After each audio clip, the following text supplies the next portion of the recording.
Halo, assalamualaikum semua. Video kali ini bertujuan untuk mengenalkan tanaman bunga marigold di taman belakang saya. Di taman belakang saya ini ada dua tanaman marigold. Satu di sini, satu lagi sebelah sini. Gitu. Nah ini tanaman marigold juga. Bedanya, saya agak dari jauh ya. Kalau di sini itu dia ada di bawah bayang-bayang pohon papai Jepang gitu. Jadi pohon papai Jepang ini dia ada di atasnya. Di bawahnya ada tanaman marigold. Sedangkan kalau yang ini ya, dia itu kena matahari full. Sebenarnya yang dulu ini pun kena matahari full. Cuma seiring pohon papai Jepangnya tumbuh, ya akhirnya tubuhnya tuh pesat gitu jadinya. Akhirnya bayang-bayangnya itu ya akhirnya menghalangi si tanaman marigold ini untuk kena matahari gitu jatuhnya. Tips saya untuk tanaman marigold itu, kalau yang pertama ya, mungkin sebelum itu saya ngomong dulu kenapa saya ada marigold di taman belakang saya. Sebenarnya gini, tujuannya itu dia sebagai tanaman hiasan. Karena balik lagi ke sini ya. Ini di sini bunganya bagus kan? Kalau menurut saya senang gitu. Makanya saya ada tanaman marigold. Tujuan saya yang kedua itu adalah untuk makanan polinator gitu. Ya, jadi polinator seperti serangga gitu ya, seneng sama tanaman bunga.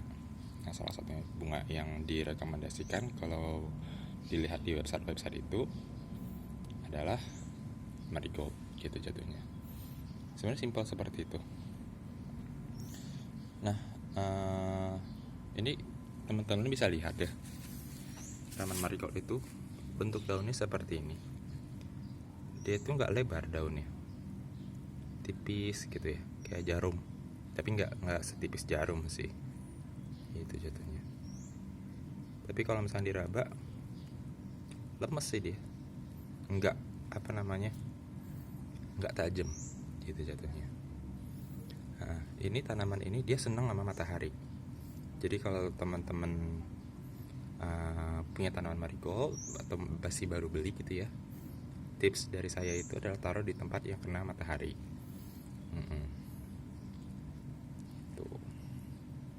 Nah, ini kebetulan ada lebah ya. Saya juga kaget tiba-tiba ada lebah di sini. Baru diomongin. Nah, itu bagus untuk polinator. Balik lagi di sini. Ini daunnya tipis. Nah, ini batangnya, mungkin kita lihat batangnya aja ya. Ini banyak daun-daun cemara.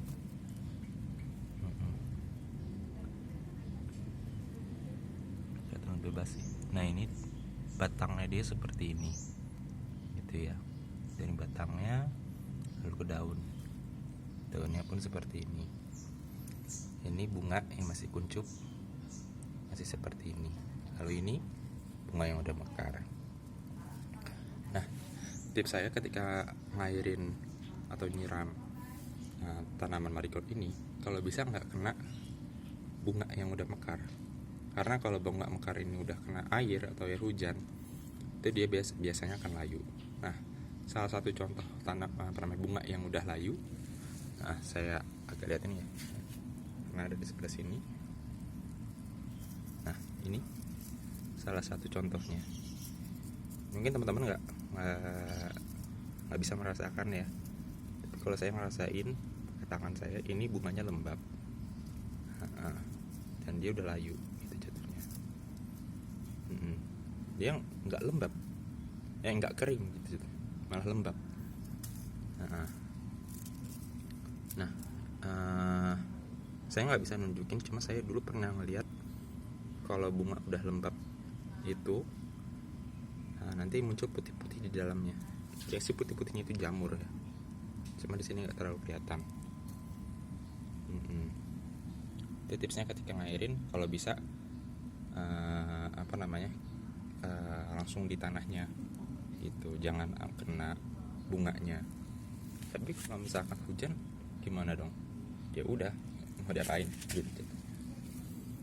Nah ini teman-teman bisa lihat, ini batang marigold, ada kayak akar-akar, bukan akar-akar sih, kayak daun lagi, kayak ada jarum-jarum gitu muncul, tapi nggak tajam juga sih, kayak bulu. Jadi tanaman marigold itu punya bulu gitu ya, bulunya itu di batang-batangnya. Itu aja sih yang bisa saya tunjukin mengenai tanaman marigold ini. Tipsnya pun udah saya berikan. Apalagi yang bisa saya omongin ya, mungkin itu aja ya kalau untuk mengenai tanaman marigold.